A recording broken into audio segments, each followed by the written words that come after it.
नमस्कार, बहुत स्वागत है आपका और आप देख रहे हैं इंडिया वॉइस उत्तर प्रदेश की खबरों का ये बुलेटिन उत्तर प्रदेश लाइव में मैं हूं आपके साथ आनंद विजय सिंह।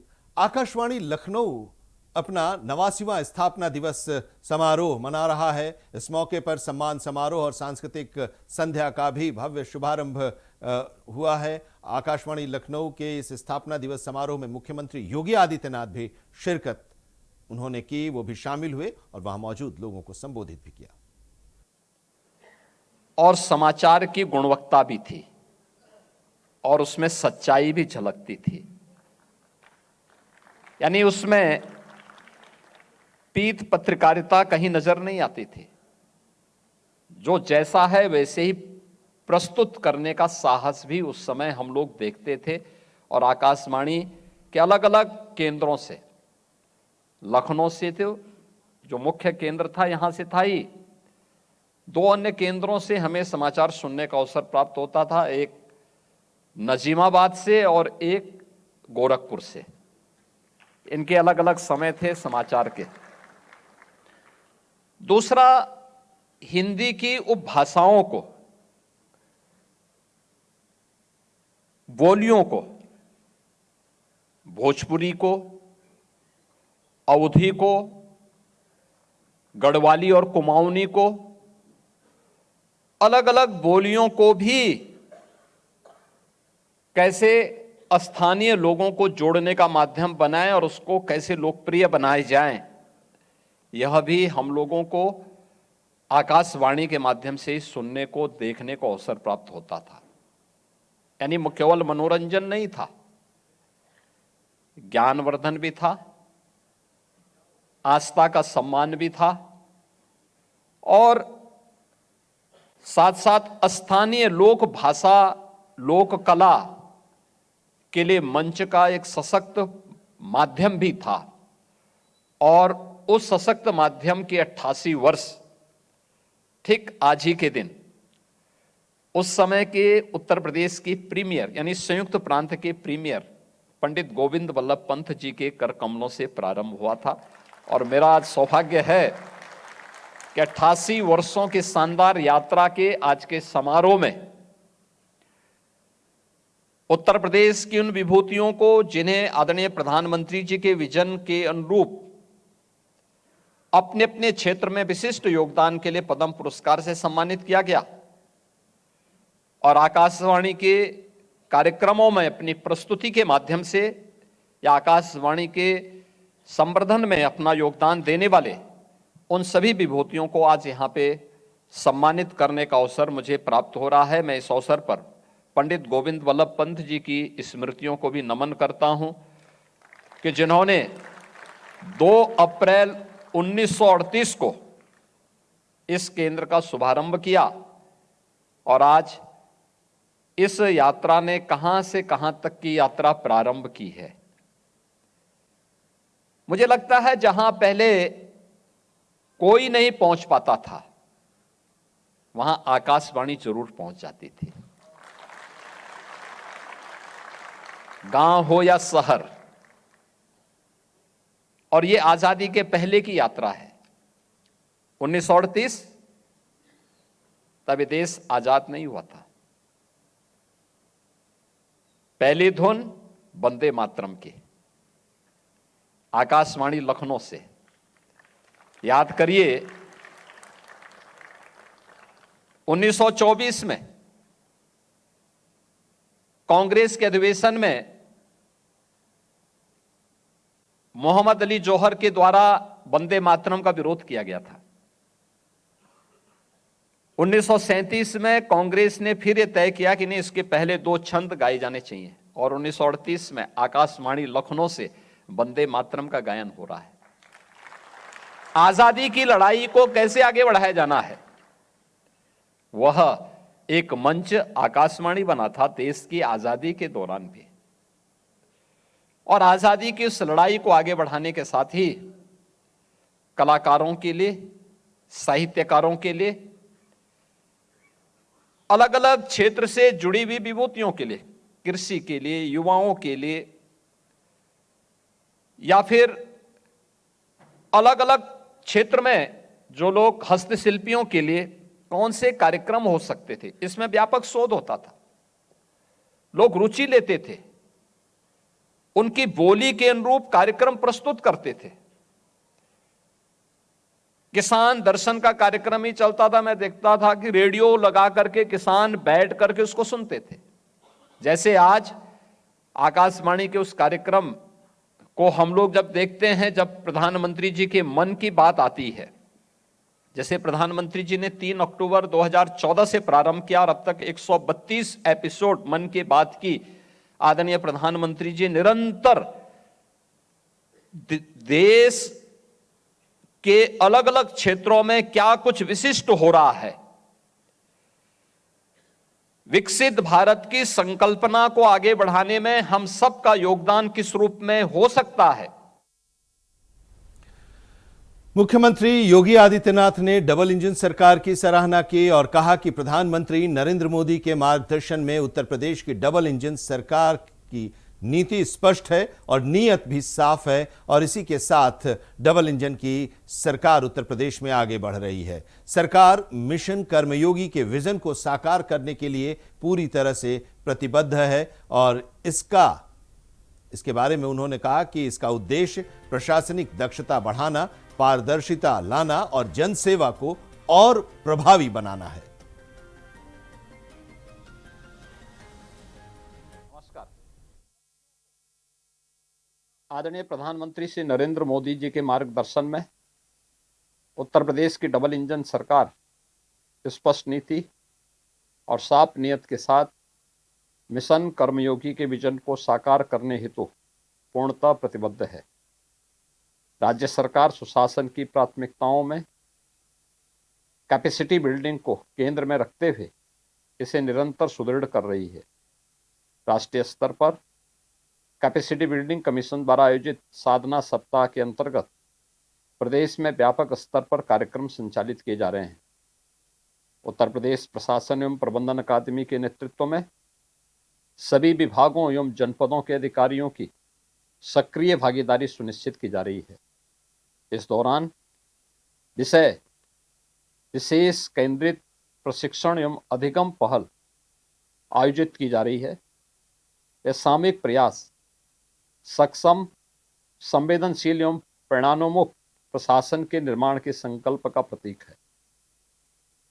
विगत 5 वर्षों में मिशन कर्मयोगी ने क्षमता निर्माण को एक सशक्त और परिवर्तनकारी दिशा प्रदान की है। कैपेसिटी बिल्डिंग कमीशन के स्थापना दिवस के अवसर पर इस प्रभावी यात्रा के लिए आप सभी को मेरी शुभकामनाएं। ऐसे प्रयासों के माध्यम से उत्तर प्रदेश प्रभावी एवं उत्तरदायी शासन को और अधिक सुदृढ़ करता रहेगा, साथ ही विकसित भारत के लक्ष्य की प्राप्ति में नई ऊर्जा और संकल्प के साथ अपना योगदान देता रहेगा। जय हिंद। समाजवादी पार्टी के राष्ट्रीय अध्यक्ष अखिलेश यादव ने कहा है कि पश्चिम बंगाल और असम सहित जिन राज्यों में चुनाव चल रहा है वहां पर चुनाव आयोग बीजेपी के साथ मिलकर काम कर रहा है। बंगाल में आयोग ने डीजीपी सहित बड़े अधिकारियों को हटा दिया है और इतने अधिकारियों को यूपी में 2022 के चुनाव में नहीं हटाया गया था। हम लोगों ने, यानी कि उन लोगों का कहना है कि यूपी के उपचुनाव में देखा है कि जिन अधिकारियों ने गड़बड़ी की थी उन पर अब तक कार्रवाई नहीं हुई, न चुनाव आयोग ने की और न ही सरकार ने। दादरी की रैली के बाद सरकार के लोगों की भाषा बदल गई है। दादरी में जो जन समर्थन मिला उससे भारतीय जनता पार्टी के होश उड़ गए हैं। इसीलिए सरकार को याद आने लगी बहुत ऊंची ऊंची बिल्डिंग और जेपीएनआईसी की बात करते करते रिवर फ्रंट पे भी बात होने लगी और रिवर फ्रंट के बाद सरकार ये भूल गई कि मेट्रो किसने शुरू की थी। अपने भाषणों में बीजेपी के लोग कहने लगे कि मेट्रो भी उन्हीं ने चलवाई है। तो जनता पूछ रही है, ये बात असल में कह रहे हैं कि असर से कह रहे हैं। लखनऊ में पूर्व कैबिनेट मंत्री अरविंद सिंह गोप का जन्मदिन सेवा दिवस के रूप में मनाया गया और इस मौके पर लखनऊ के सिविल अस्पताल में भव्य एक रक्तदान शिविर का भी आयोजन किया गया। समाजवादी पार्टी के कार्यकर्ताओं ने इसमें बढ़ चढ़कर हिस्सा लिया और रक्तदान किया। पार्टी के राष्ट्रीय प्रवक्ता दीपक रंजन के नेतृत्व में यह कार्यक्रम का आयोजन किया गया और रक्तदाताओं को प्रमाण पत्र देकर सम्मानित किया गया। रक्तदान करके आपको कैसा लग रहा है?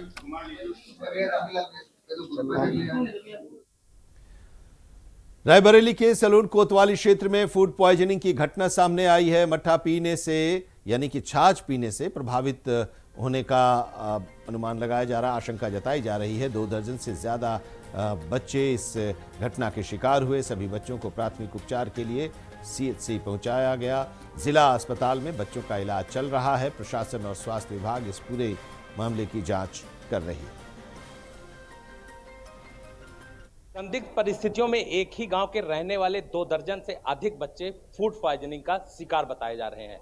हालांकि गांव में चीख पुकार मच गई और जिसके बाद ग्रामीणों के द्वारा तत्काल नजदीकी सामुदायिक स्वास्थ्य केंद्र बच्चों को लाया गया है। हम आपको बता दें कि हम उसी अस्पताल में मौजूद हैं जहां पर एक ही गांव के रहने वाले 2 दर्जन से अधिक बच्चे फूड पॉइजनिंग का शिकार हुए। तस्वीरों में आप देख सकते हैं कि किस तरह से मासूम फूड पॉइजनिंग का शिकार हुए हैं। हालांकि अभी इस पूरे मामले में किसी प्रकार का कोई अधिकृत बयान नहीं आया है, लेकिन साफ तौर से आप देख सकते हैं कि किस तरह से मासूम है जो फूड पॉइजनिंग का शिकार हुए। हालांकि जिला अस्पताल भी 6 बच्चों को रेफर किया गया है जिनकी हालत नाजुक थी और सामुदायिक स्वास्थ्य केंद्र सलोन में लगभग 1 दर्जन से अधिक बच्चे अभी भर्ती हैं। साफ तौर से आप देख सकते हैं कि डॉक्टरों का कहना है कि जो बच्चे हालत गंभीर थी जिनकी, उनको जिला अस्पताल रेफर कर दिया गया। हालांकि यहाँ पर जो एडमिट है बच्चे, उनका स्वास्थ्य सही बताया जा रहा है और लगातार उनके स्वास्थ्य में बेहतर करने के लिए डॉक्टरों के द्वारा इलाज किया जा रहा है और प्रयास भी किया जा रहा है। आप देख सकते हैं कि यहाँ भी दूसरे वार्ड में भी कुछ बच्चे हैं और उनके साथ में ग्रामीण भी आए हुए हैं जो उनके इलाज के साथ में आए हुए हैं। हम जानने का प्रयास करते हैं कि कैसे ये घटना हुई है और कब हुई है। क्या नाम है आपका? संजू। क्या घटना हुई थी? लड़के सुबह सुबह बुला के लड़का के बुआ ले गई कहीं, चलो मट्ठा के कुंवारी पिया दी। लड़का मट्ठा पी के बासी मुँह आए हैं। उसके बाद शाम को 5 बजे से पलटी हो लगा। उसके बिहान में से इलाज चालू है। इतनी सही तो आराम है। साफ तौर से ये कह सकते हैं कि जिस तरह से डॉक्टरों के द्वारा प्रयास किया जा रहा है कि बच्चों को जल्द ही स्वस्थ किया जाए, उसके लिए बेहतर इलाज का प्रयास भी जारी है और जिन बच्चों की हालत नाजुक थी उनको जिला अस्पताल के लिए रेफर कर दिया गया है। Raju Tiwari, India voice, Raebareli. सलोन तहसील का एक ग्राम मटका पड़ता है, वहाँ का एक पूरा है, पूरे रुद्र का पूर्वा। वहाँ पे संज्ञान में आया है कि एक महिला ने अपने घर में बना हुआ मट्ठा 23 बच्चों को पिलाया और मट्ठा पिलाने के बाद ये हुआ कि सभी बच्चे बीमार हो गए, जिनका लोकल इलाज उन्होंने कराना शुरू किया। तत्पश्चात जब उनकी हालत थोड़ा बिगड़ने लगी तो उनको CHC सलोन में भर्ती कराया गया, जिसमें से 6 बच्चों को जिला अस्पताल में रेफर कर दिया गया। कल रात 11:30 बजे के आसपास 3 एम्बुलेंस में 23 बच्चे हमारे अस्पताल में आए जिनको उल्टी, दस्त, पेट दर्द की दिक्कतें थी। पूछने में पता चला है कि 30 तारीख को जिस गांव के हैं वहाँ पे कोई फंक्शन था जहाँ पे इन्होंने मट्ठा दिया था। लोकल इलाज करा रहे थे, जिसका लाभ इनको नहीं मिला है। तो कल ये यहाँ लेके आए हैं, जिसमें से हमने 6 बच्चों को जिला अस्पताल रेफर किया था। अभी जानकारी प्राप्त हुई है, वो भी स्वस्थ है, अच्छे हैं।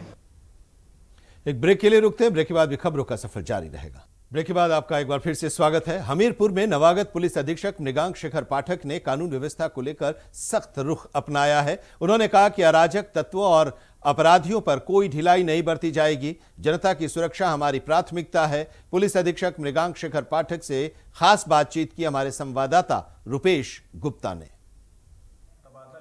जिसमें कि 26 लोगों के ट्रांसफर किए गए। वहीं हमीरपुर में 3 साल तक कार्यभार संभाला पुलिस अधीक्षक दीक्षा शर्मा जी ने और इसके बाद अलीगढ़ से जो कप्तान जी हमीरपुर में कार्यभार संभाला है मृगांक पाठक जी ने। तो आज मैं बात करता हूँ इंडिया वॉइस से आज बातचीत किस तरह हमीरपुर में प्राथमिकता रहेगी और किस तरह कार्यभार रहेगा। सभी हमीरपुर के वासियों को मेरा सादर नमस्कार।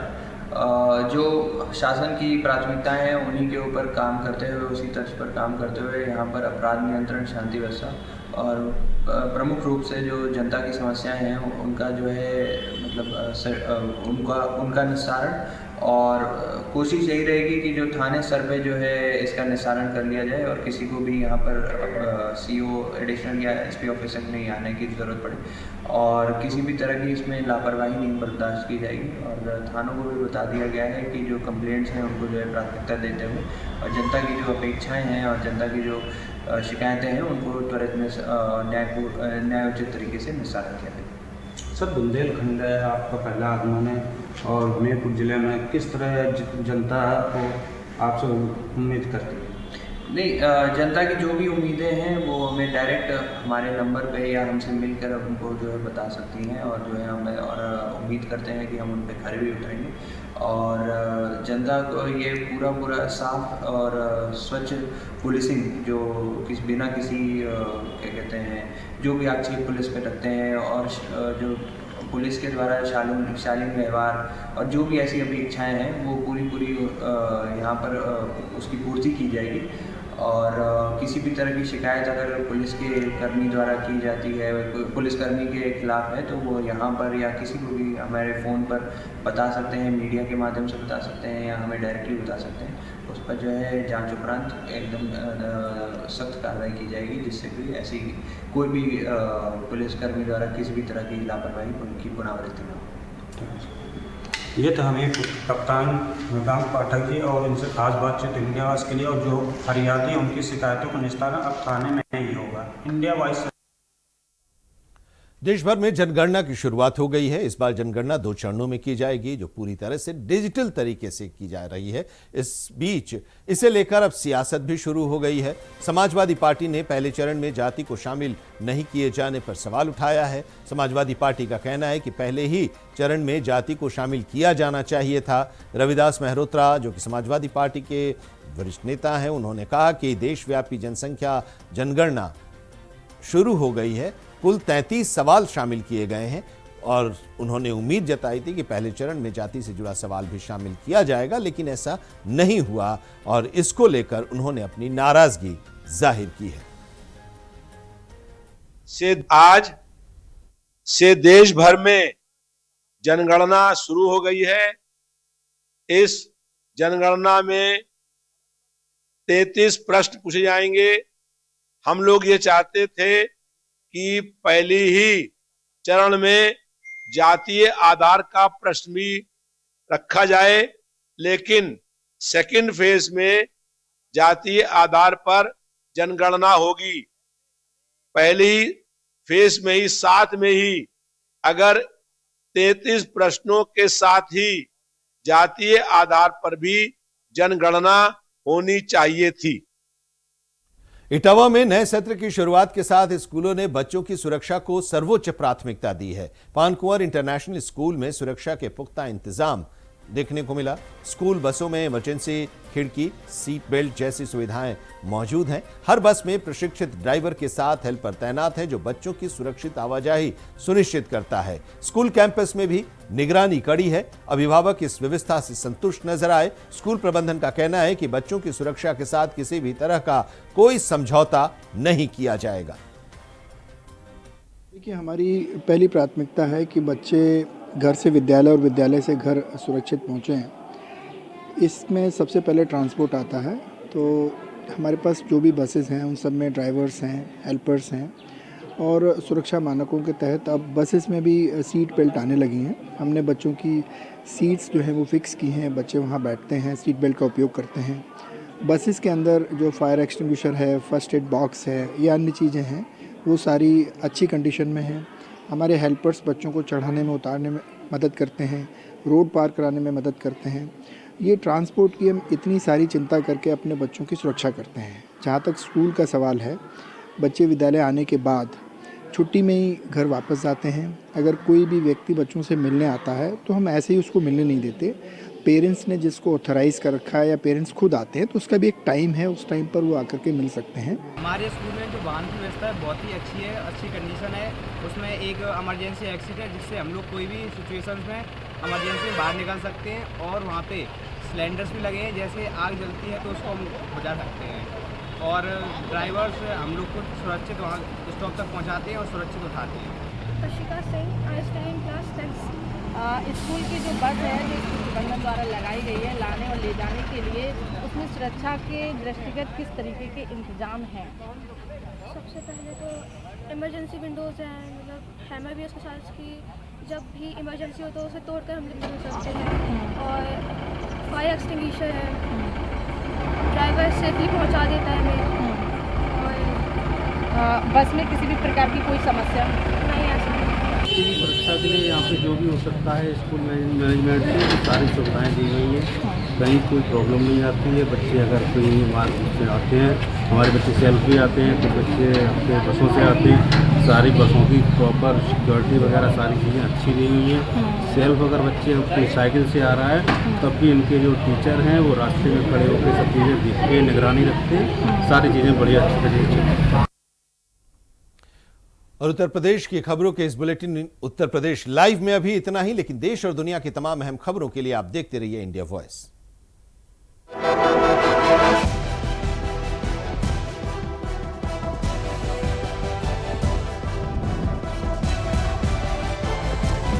इंडिया वॉइस, आपकी सोच, आपकी आवाज।